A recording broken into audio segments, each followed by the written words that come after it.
Hey, what is up? Welcome to this episode of the Wantrepreneur to Entrepreneur podcast. As always, I'm your host, Brian Lofermento, and I'll tell you what, I am so excited for us to kick this week off by talking about something that all of us need to think about. Whether you are a wantrepreneur, which you're still in a 9-to-5 job, today's guest is really going to give you a lot of food for thought about how to perform in your job and set yourself up for success as an entrepreneur, or especially for all of you entrepreneurs out there who are tuning into today's episode, we are talking about leadership. This is something that all of us, whether we choose that label or not, we are leaders in our own rights when it comes to growing our businesses, when it comes to growing our team, servicing our clients, heck, even leading ourselves in life and in business. And today's guest brings so much energy and passion and expertise in this domain from a really incredible career up to this point. Let me tell you all about today's guest. Her name is Amanda Love. Amanda is a hardscrabble Southern lady who earned her leadership stripes through high-level strategy and execution at the world's largest retailer and through learning and development. Uniquely skilled as a leadership mentor, her success has been defined by her commitment to reshaping the next generation of business professionals. Over the course of Amanda's 20-year retail career, she's empowered individuals to reach new heights in their own professional journeys. Her tenacious focus on leadership, coupled with effective team management, have resulted in her successfully designing and executing programs that have empowered individuals and teams to thrive in the ever-evolving landscape of today's workforce. And for all of us who are navigating entrepreneurial waters, and maybe you're side hustling, maybe you've still got your job, we're all going to learn a lot from Amanda today. I'm super excited about this one. I'm not going to say anything else. Let's dive straight into my interview with Amanda Love.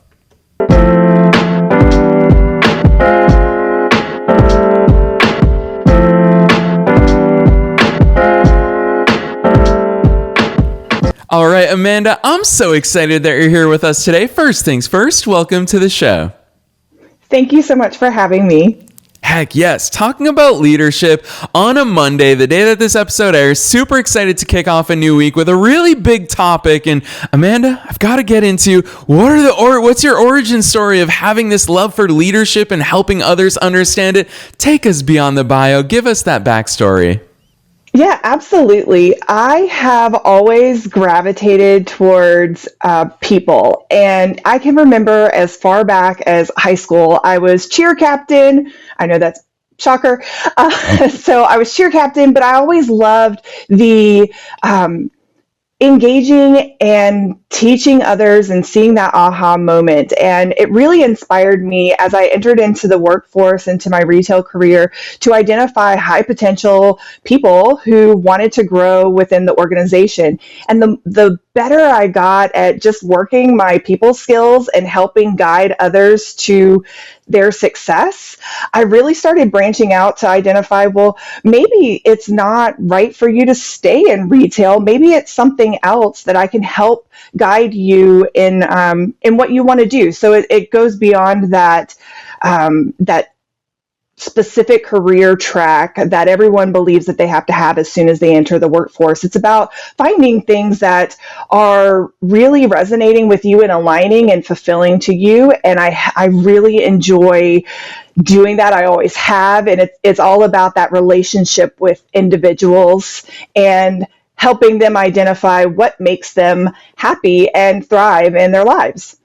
Yeah, I love that overview, Amanda, especially because I think it's really clear that you and I both share a love for people. We really love people. And I'm going to add on to that is that we very frequently, probably almost all the time for both of us, we see the high potential in literally everybody. We see them not for who they are today and all the barriers that they've built in their own lives and in their professional careers, but we see them as those high potential people, which leads me to this question, Amanda, of what are those traits when you talk about seeing potential in leaders and people who are going to progress professionally, personally? What are some of those traits that you see and you go, gosh, let's get those out of you. Let's really maximize and tap into your leadership potential.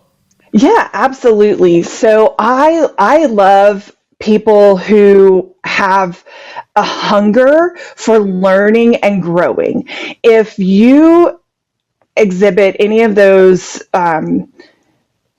any of those talents or traits, skills where you're asking really deep questions to understand the root of something. Why do we execute it this way? Or why is it that I have to do X, Y, or Z?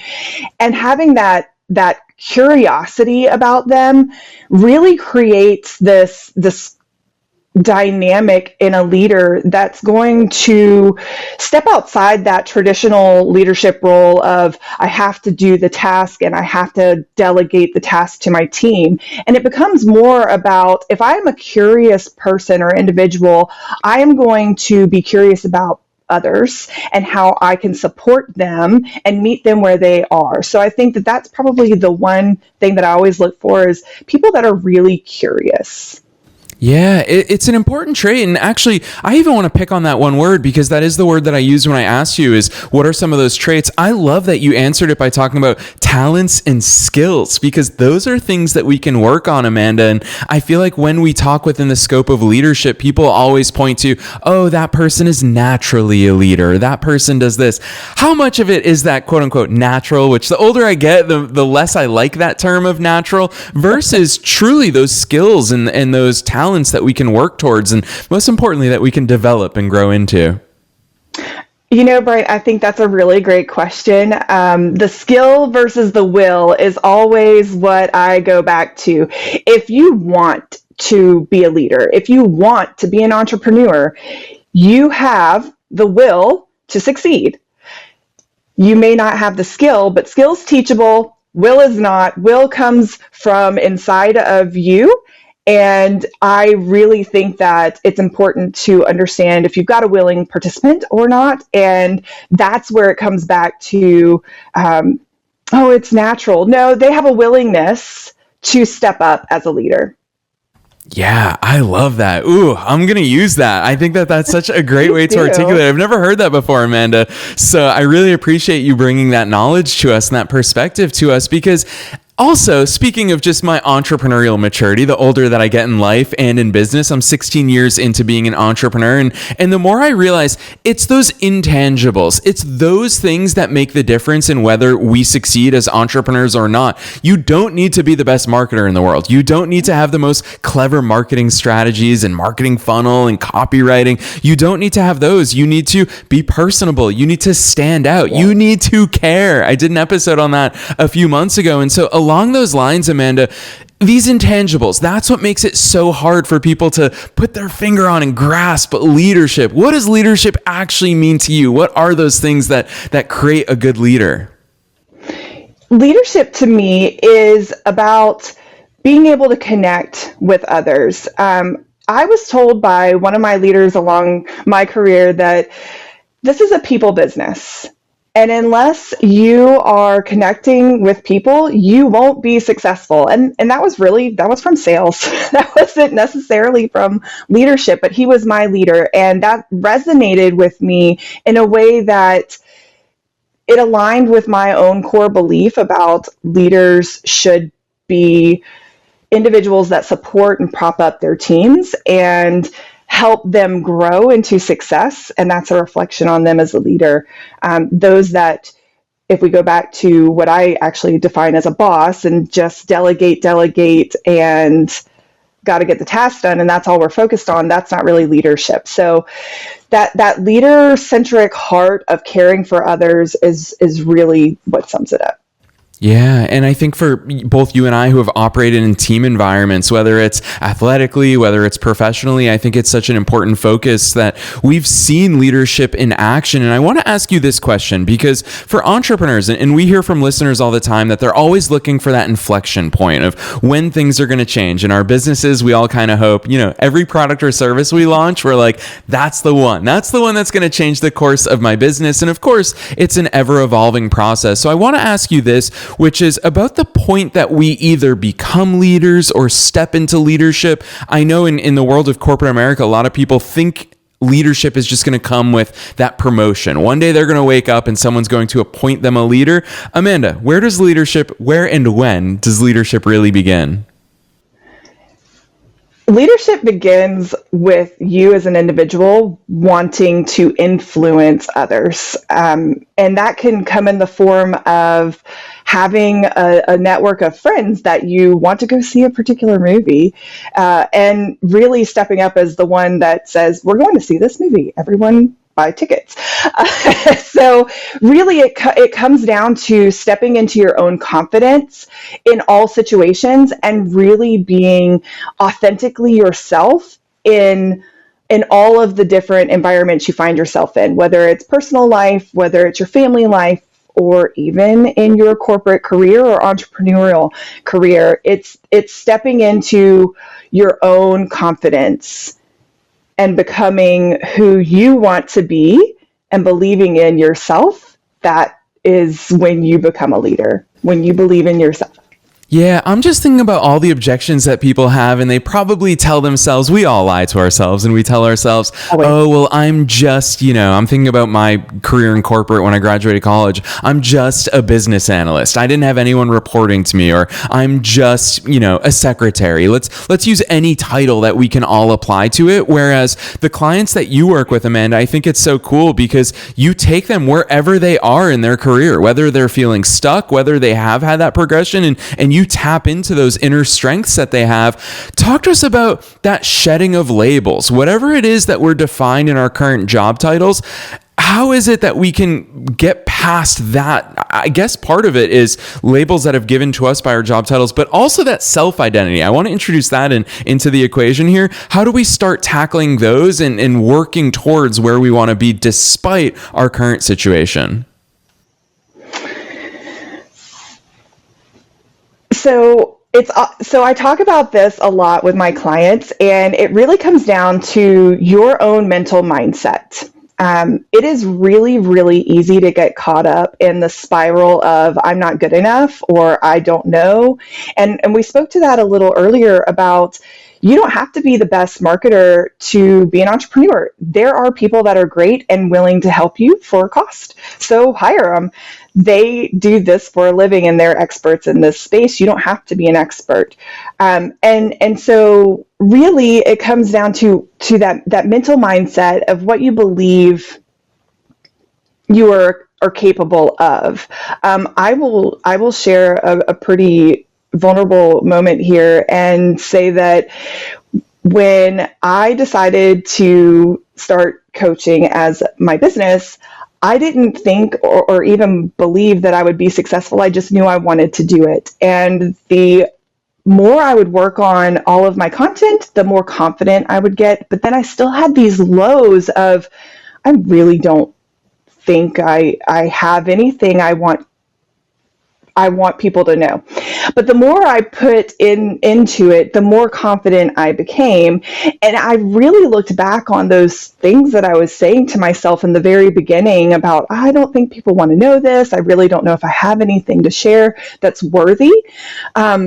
Looking back, I just laugh at myself and say, I really did believe those lies I told myself. And we're all guilty of exactly that. And so we've got to shed those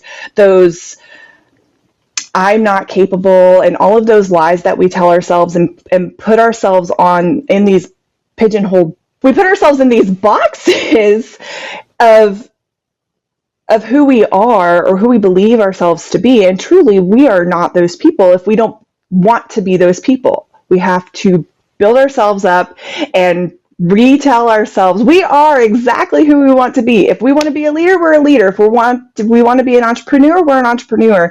And pull yourself out and surround yourself with people who can help you with that.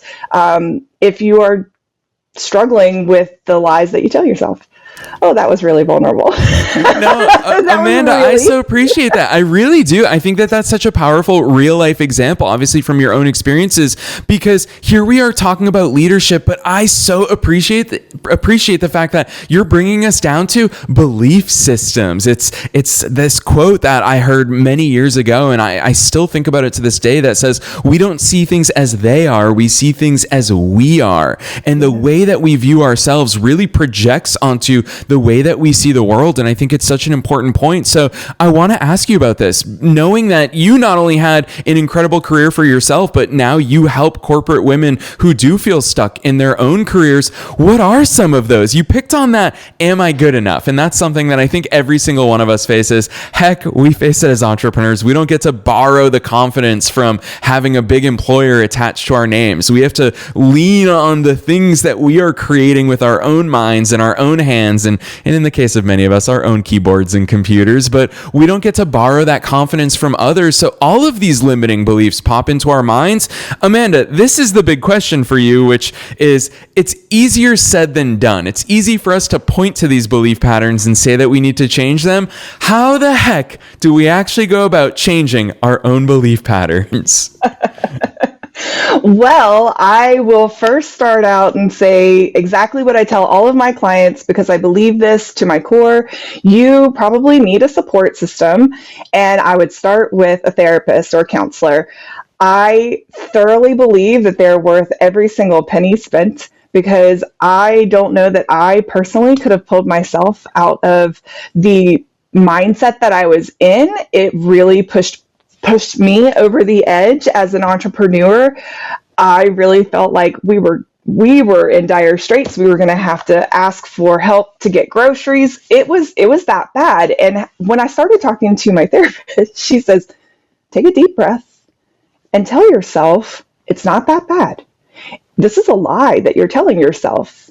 And we walked through it, and she helped me really realize that there were a lot of lies that I was telling myself about being a successful entrepreneur. So really, I would start with, get a therapist, get a coach, surround yourself with friends who believe in you and will remind you of your value and your worth. Those three things. Yes. And I think it's so important, Amanda. This is the real stuff that our listeners have come to know and love here on this show. And I appreciate you bringing that real and actionable advice for every single entrepreneur.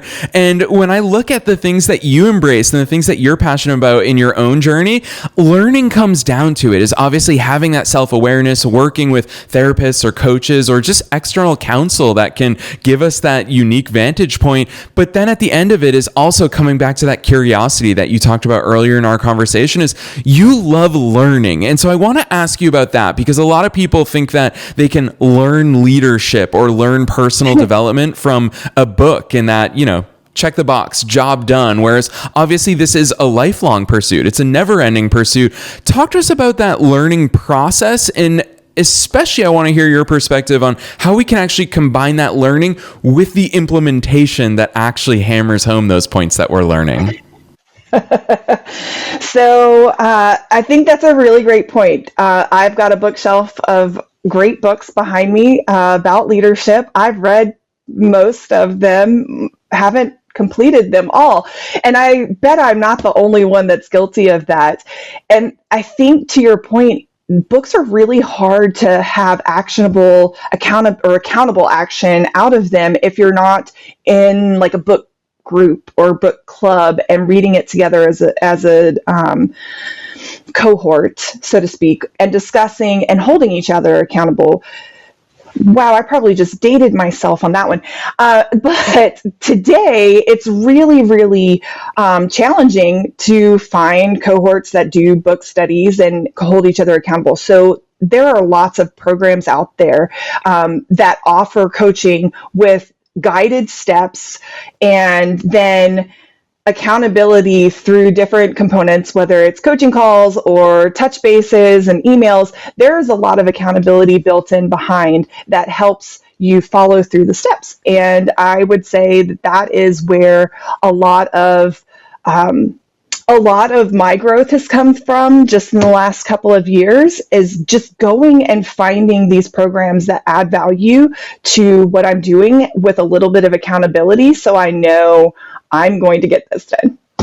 Yeah, I think that's such an important point. I actually don't think we talk about that enough as entrepreneurs. Is we obviously are responsible for holding ourselves accountable in all the different ways, but even when it comes to developing skills, having that accountability from others to actively work on the things that we want to become and the things that we want to add to our repertoire, I think it's so important, and accountability really is that missing ingredient in so many ways. So I want to switch gears a little bit, Amanda, and ask you about strengths and weaknesses, because I feel like it's kind of layered under all of the things we're talking about today. When we talk about beliefs, when we talk about labels, it's easy for us to be critical of ourselves. I think that's just a uniquely human experience. And so it's easy for us to look at our weaknesses and see those deficiencies, whereas I know that so much of your work focuses on those strengths. Talk to us about that battle of strengths versus weaknesses, and what we should focus on and what we can focus on in that personal development journey. I really think that's a great question, Brian. So I speak to that with my clients all the time, that your weaknesses are also really strengths. They're more shadow strengths. They're the things that kind of lay in wait, or that you could maybe leverage down the road. And I'm sure that there are people that might disagree with me, but I feel like the strengths are the things that we all know and we lean in on and we celebrate and bang drums around and say, look at me. And everyone can recognize those pretty quickly, about themselves or even about other individuals. But those things that maybe we don't celebrate as often, and that we aren't out there saying, oh, I'm not really great at these things. One is that you telling yourself another lie? Have you really given it some efforts to learn or to get better, or to really determine if you're bad at it? And then two, we go back to, if I'm not great at it, who is great in my network that can help me with this or teach me what I need to know? And so really it comes down to, yes, you may have strengths and weaknesses, but weaknesses aren't necessarily invaluable. They're just lying underneath and waiting to be leveraged. Yeah, Amanda, I love that point. I want to go deeper here, because I don't know if you realize this or not, but this is probably one of your superpowers, is that ability to identify the shadow sides behind our strengths and our weaknesses. It's a topic, I'll be honest with you, Amanda, I'm very new to this world. I saw a quote that was talking about sensitivity, using that as the example. And it's easy to point to, oh, that's a sensitive person, but the bad side to that, if you will, is that, of course, it's easy for a sensitive person to get hurt. However, the shadows, I love the good side of it, which is sensitive people are very in tune with themselves. They're in tune with others. And they also, if easy small things hurt them, easy small things also make them grateful. And that level of gratitude allows them to see the world in a different way. So that's just one small example of these shadow sides that I've recently been informed about. Amanda, can you talk a little bit more about that? Because that's one thing that I think is lacking societally. And of course, that's also prevalent within the world of entrepreneurship, is seeing those beautiful sides of our perceived weaknesses. Yeah, it's one of those things that I am really great with my clients when talking to any individual, even in a party setting. My husband and I went to a Christmas event last year, and I was speaking with some brand new individuals to me, and I was able to walk away and say, hey, I think that your coworker might be really great at this. You should suggest that she go talk to so-and-so that we just met. And really it came down to being able to just extrapolate through conversation what they're passionate about, and really it's just conversational, and I'm not asking a ton of direct questions that are, what are you passionate about? Just talking and hearing the themes that reoccur during the conversation will tell you a lot of things about individuals. And that's true even outside of individuals. It can be true even in the corporate space. I used to tell my leadership all the time, all you have to do is listen to the things that are going on around you, and you'll know everything that's happening inside the office. Yeah, it's true. It's why the water cooler gets the reputation that it gets. You Oh, can learn so much from there. You brought up a word, and this is something I knew we'd touch on here today. When you talk about passion, and obviously purpose goes hand in hand with so much of that. A lot of times here on business podcasts or in business videos on YouTube or business courses, events, conferences, we always talk about having that North Star, having that purpose that guides us in the difficult times, but also in the good times. Talk to us about the importance of that, because I do feel like it's advice that we throw out there very frequently, but how do we actually navigate to find that, Amanda? Because I think a lot of people will just knee-jerk say, oh, my purpose is impacting people and serving people. And it's easy for people like us who love people to say things like that are very broad, but what does an actual passion or purpose look like in a way that it can actually guide us to something? so Brian, that's such a great question. I feel like you've already gone through my whole program because we've touched on every component, and this is what we start off with. All of our clients start off with first is vision generating and goal planning. So, and we do it backwards. We ask them what goals they want to accomplish in the next couple of years, what are the things that they want to do in their career, and then we back into it for their long-term vision and any additional goals that need to be added and kind of chunk it up.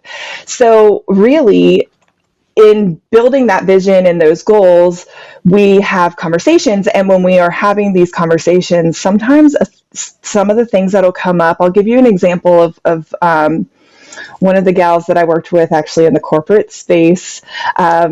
She was a colleague of mine, and she came to me and said, you know, I like my job. It's money. I'm grateful for it, but I really am not happy. And I feel like there's so much more I could be doing. So she knew she needed and wanted something else, but she just didn't know where to turn or where to figure this out.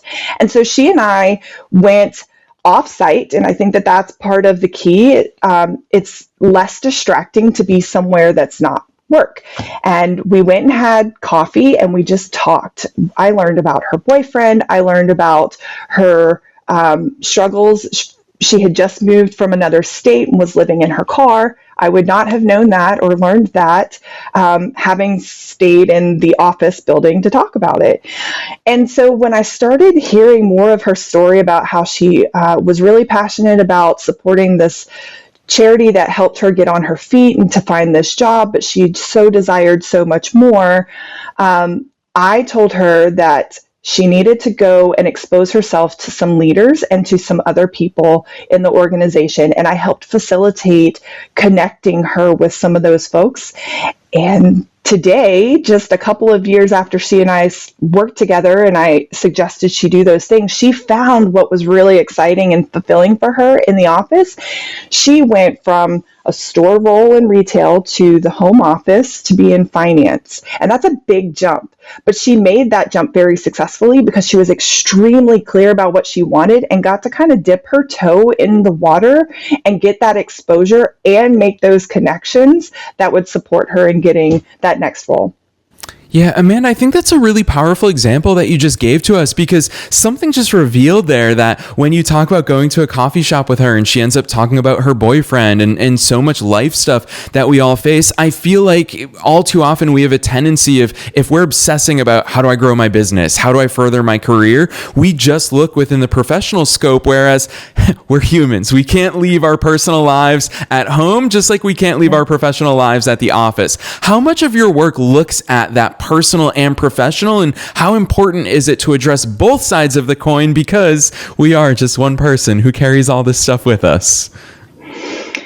Balance is key in everything that I do. And I express that to all of my clients, that balance is key. There will be days, whether you are a corporate business woman, man, you're an entrepreneur, does not matter. There will be days that you put in everything and then some, and you've worked 80, 90 hours in the week and you're just exhausted. And then there will be days and weeks where you work your 40 and you go home and things just operate as they should. But balance in all things is what will keep your mental health and your physical health in line when you're not constantly burning yourself out. And so I have always had Fridays as my personal development day. I've done this for 10 or 15 years now. I still do it as an entrepreneur. And I set aside Friday for coffee chats or reading my self-help books or getting on LinkedIn Learning and learning a new skill. So I'm always investing in me because that's important, and balancing my workload to have Fridays off. And especially on summers, I can take a self-help book to the pool with the kids. So there's a lot of balance that I encourage in there. And a lot of people that have set and paved the path for me in my career where they took Fridays off because they wanted to stay at home with their kids on Fridays. And they were executive level and set that tone for me very early. And I admired that, and I instituted that, and I encourage all of my clients to do the same. Yeah, I love that you saw those examples early on in your career. I think that's so important for us to see. And I think it's a natural segue, Amanda, here in these conversations. I love talking to you, not only as the subject matter expert that you are, but you're also one of us. You are a fellow entrepreneur. So I want to ask you, as someone with such an incredible career in the world of retail for 20 years, what are some of the differences that you've noticed? What are some of the surprises as you've transitioned to being your own boss, being your own entrepreneur and someone who owns a business where you can just take Fridays off? Heck, you could take a random Tuesday off or a random Wednesday off. You literally call all of the shots now. What are some of those things that you enjoy that were surprises to you as you transition to being an entrepreneur? I think the most enjoyable and even surprising moment that I have enjoyed as an entrepreneur is the autonomy that I get to build into my schedule. And I really felt it was going to be, oh, instead of 9 to 5, it'll be 9 to 3 with Fridays off. And that's really, that was my corporate brain thinking about that. And I hope that everyone laughed at that, because I know I'd laugh at that if I heard someone say that. It's really about the autonomy to say, oh, you know what? I've got to run to the grocery store and grab lunch.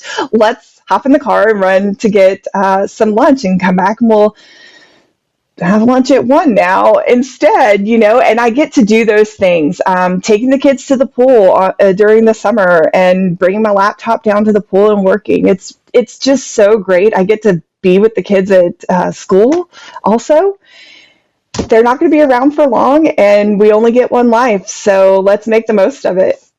Yes, amen to that. Honestly, those are the true beauties. They're so simple, but that is such a beautiful part of being an entrepreneur. When people talk about how terrible Trader Joe's parking lots are, I can't relate to that because I go to Trader Joe's on a Monday at 11:30. And so I love that perspective, Amanda. I do want to ask you about the fact that when you started your own business, you really recognized serving a past version of yourself, those corporate women. And I think that's so incredible about how fine-tuned you are about the types of people that you want to serve. Talk to us about those intentional choices. And I know that in your business, the Advancing Leader Method, obviously that's something that you've baked into so much of your past experiences. And like I said, serving that past version of yourself. Talk to us about the origins and the focus of how it is that you want to serve these people. Yeah, so spending time in a corporate career, as many may relate, it's a grind. It's a really, really tough grind. I think if I were to compare it to something, I always hear grandparents say having children's for the young. I feel like the corporate grind is for the young. And it's exhausting. It becomes really wearing and taxing. And I recognize that while I was in my corporate career, it was going to be even more of a struggle to navigate the corporate culture and the promotion schedule beyond a certain level. So I was at a senior director level, and the next level is VP. Okay, so unless there's some nepotism going on in my space, it wasn't going to happen, and I recognize that. And I am a proponent of DEI across the board, and I really feel like the nepotism and patriarchy still exists in corporate America. And on a broader scale, I want to do something that impacts that and supports people, women specifically, navigate those really murky waters that are still out there. Yeah. And I think that's a powerful point. We talk about the beauties of entrepreneurship is this is the thing. We get to be the change that we wish to see in the world. You don't just have to be a participant or even worse, just a spectator seeing these things happen. You can be the person, and huge kudos to you as well as literally every entrepreneur on the planet that sees these situations, the climates that we're all operating in. And they say, I don't want that to be the case. And I actively want to be part of the change and part of the solution. So huge kudos to you, Amanda. I so appreciate the work that you're doing and the people that you're serving. And it's based off of so many things that you've experienced through your own living. So huge kudos to you for being part of that change. And I always love wrapping these conversations up with a question that is so broad that you can truly take it in any direction you want. And that is, what's the one takeaway, the one piece of advice that you want to leave listeners with, knowing that they're at all different stages of their growth journeys, personally and professionally? What's that one thing that you want to impart on them today? Believe in yourself.